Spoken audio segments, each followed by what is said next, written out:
Hey, welcome back. Thanks.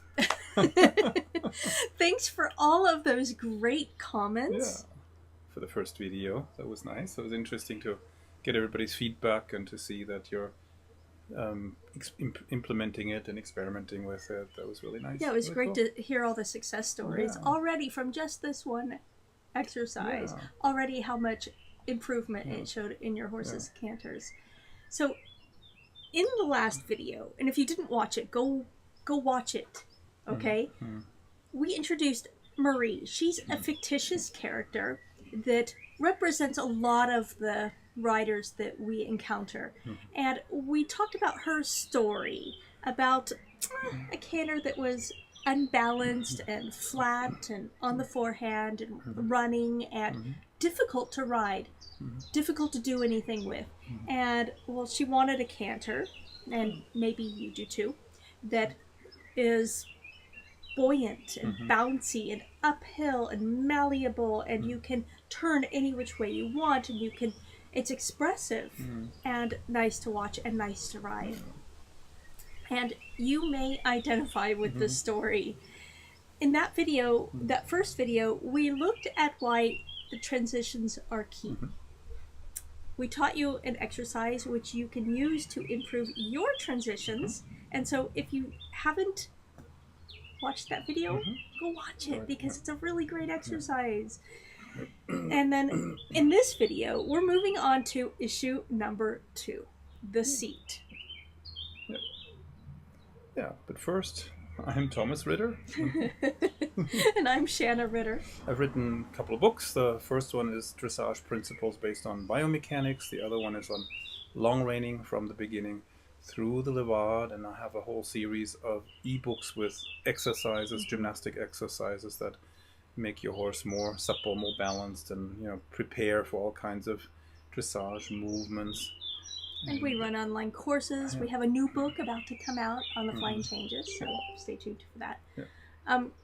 Yeah. And so in years of teaching all over, we've observed that one of the biggest barriers to progress in the canter is the rider's seat. Yeah, it's a funny thing that everybody always thinks that sitting the trot is the big challenge, but actually sitting well in the canter and shaping the canter with the seat is more difficult for most people. It appears easier because it's a softer movement, it's a slower movement, but it's also a more powerful movement, and it's bigger. There's a bigger vertical gap, so to speak, between the lowest point and the highest point, and that actually makes it very challenging to sit the canter well. Challenges the seat in a different way than the trot does. But there are some simple things you can do, simple changes you can make to the seat, so you can help the horse stay balanced or become more balanced with your weight on his back. So instead of interfering or instead of being a victim who gets sort of swept along by the horse, you can take charge and you can create a better balance, a better canter with the help of your seat. Yeah, you can actually use your seat to help the horse, to actually help change the horse's canter. So, Marie, our little character, she had a problem that many riders have with their seat. Yeah. So there are a couple of really common mistakes that you see all the time. One is that the torso swings forward and back a lot, and like when the shoulders go back, the hips go forward, and vice Like versa. When pumping, right? when the pelvis goes back, the shoulders go forward, and there's a horse component to the issue, and there's a rider component. When horses are still stiff in the hindquarters, they push their croup up and tip the rider's shoulder forward, and so that in the counterproductive movement then basically starts with the horse's hind legs. But there's also a rider component when riders don't engage their core enough. And their hips are also stiff, just like the horses. Exactly. That often goes hand in hand, funny enough, that if the rider's hips are stiff, the horse's hips are stiff, and vice versa. So, often, chicken and the egg. So if the rider is stiff, it transmits itself to the horse. And riders' hips are often stiff because the core muscles are not engaged enough. And then the rider gets tossed, and if the shoulders go forward too far, especially with lack of engagement of the core muscles, the rider pushes the horse's withers down into the ground. And then when the shoulders of the rider get flung back and the pelvis gets sucked forward, you end up pushing the horse forward onto the forehand, and the horse gets faster, so they lose more and more balance, and and as the horse loses balance, a lot of them go faster and faster. Some of the horses will drop out of the canter when your shoulders go forward because you shut the canter down. Mm-hmm. It depends on the type of horse. Some of them go faster and faster, and some of them just stop because they don't know what the rider wants, and they get insecure and so on. Yeah. And connected to that issue is that a lot of riders have swinging legs. So when the seat gets pulled forward, the inside leg of the rider especially gets pulled forward until the heel is in front of the elbow basically, and then you may have felt this yourself, or certainly you've probably seen it in other riders. And so then when your pelvis gets pulled forward, your legs want to go forward. When your pelvis comes back, your legs come back a little bit, and that creates sort of the swinging motion, and it doesn't really allow you to frame the horse's hindquarters laterally with your legs because there's too much distance between the belly of the horse and the lower leg of the rider.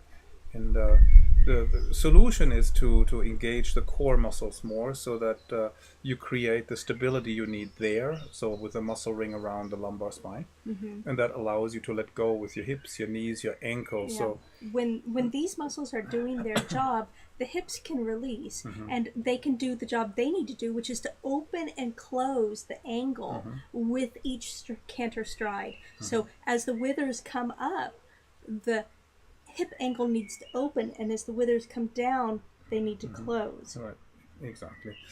So it's a little bit like... Or is it the opposite?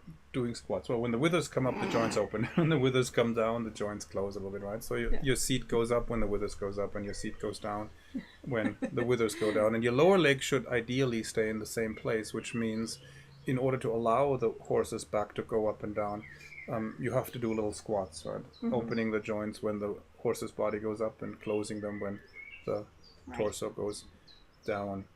And in order to prevent the legs from swinging, you engage the muscles on the outside of your thigh. So you may actually have to feel like you're pushing your leg back a little bit as the canter motion pulls your leg forward, so that it ends up in the same space. A little bit. The momentum of the horse's canter as it's trying to shape your seat. Instead, you resist that so that you stand a chance at shaping the horse's canter with your seat. Yeah. Then it's like a magnetic connection. If the horse's body is a magnet, your leg is iron, then this magnetic force holds your leg. So you're not gripping, you're not clamping or anything. It's just there's a connection there, almost from the horse's belly to your leg, or Velcro, something like that. And you can think of absorbing the motion of the horse's back with your ankles, your knees, your hips, and the lumbar spine to a certain extent.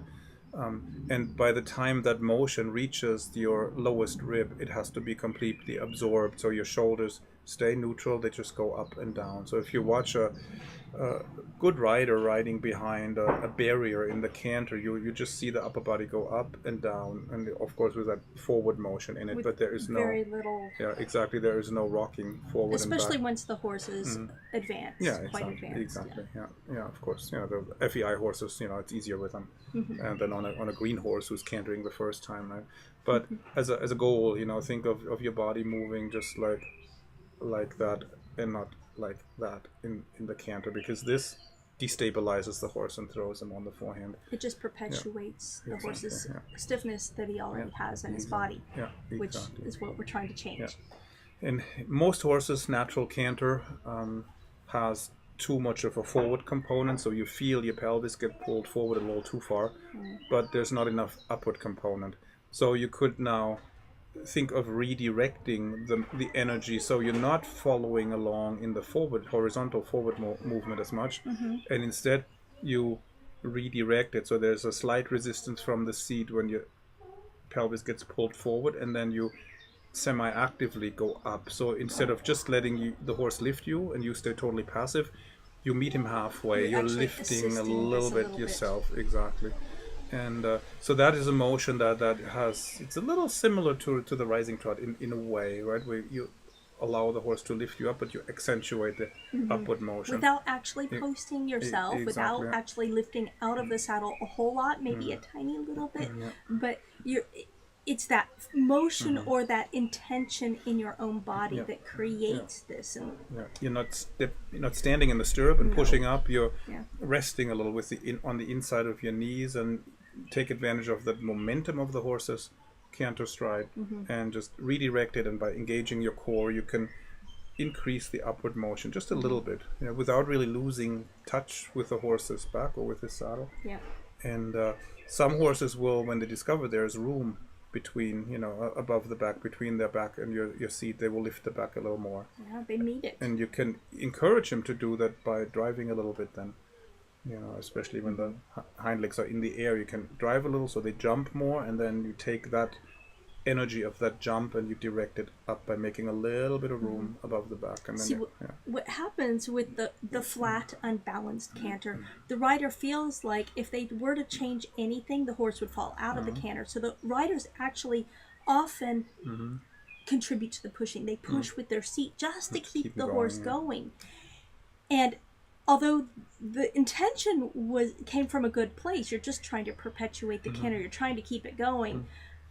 The application is what's getting you wrong. Okay, what you need to do instead is direct that energy. Instead of pushing it forward with your pelvis, you direct it upward. And this makes room for the next jump through, so that the horse then, the next stride, instead of just throwing themselves further on the forehand, they stand a chance at stepping under a little bit more with the hind legs and lifting a little bit more, and thereby affecting change in their balance. Exactly. So create more jump with a calf aid or vibration of the whip, and then shape it with your seat rather than trying to create motion by pushing with your seat. Yeah, and direct some of that forward feeling of the pelvis. The pelvis wants to go forward, direct it up instead. Up. Yeah.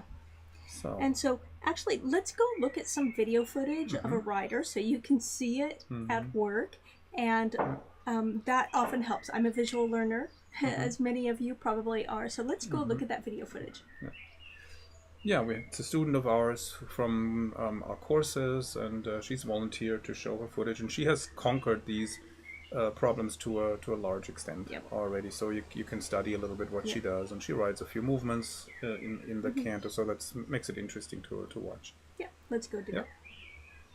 So here we have the video of one of our course participants. She volunteered to show a video of herself riding. That horse had a very poor canter a year and a half ago, and she's been in a couple of our courses, and now, as you can see, the horse has a much more balanced canter, and she can do counter canter, flying changes, and half passes now. And then if you look at the seat of the rider, you can notice that her lower legs don't swing forward every time the pelvis gets pulled forward. So that requires a certain stability in your core and also the outer thigh muscles to help keep the legs back and in place. And you see how there's very little forward and backward motion in her torso. She stays pretty quiet, and she absorbs the movement of the horse's back with her ankles, knees, and hips, and the lumbar spine.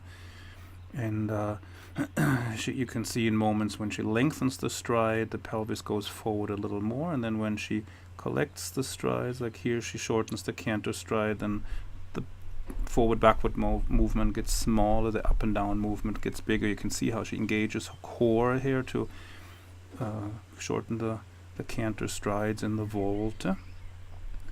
And you see how she accentuates the upward movement a little bit in her body to direct the energy more up rather than forward. And then here, she lets the horse go forward for the flying change, and there you see how the pelvis went forward a little bit, and then she collects a little bit again, then the movement goes a little bit more up to bring the withers up. You see how the pelvic motion is more vertical rather than horizontal. And there's another volte here. So the core stability is a really important factor in controlling the canter stride, shaping the canter stride, that you can determine exactly how much your seat goes forward, your pelvis goes forward, and how much your seat, pelvis, torso, etc. goes up. And then you see how the flying changes happen pretty easily out of that quiet and engaged core. And engaging the core allows you to relax your hip, knee, and ankle joints, your leg muscles. See there, she lets the horse go forward a little bit again for the flying change, and there you see a little bit more forward motion in the pelvis, but not so much that she pushes the horse onto the forehand. There she lost the right shoulder a little bit, so the change was a little late behind, so the horse got a little bit crooked. Here, so we have another volte. Volte is always a good way to prepare the horse for the next movement, to create bend and balance. And there she lengthens the stride, and you see how the pelvis then goes forward a little bit more because the strides are longer, and then to catch the horse and collect again, then the forward motion gets smaller, the upward motion gets bigger. And so the hands are connected to the seat. They are a part of the seat.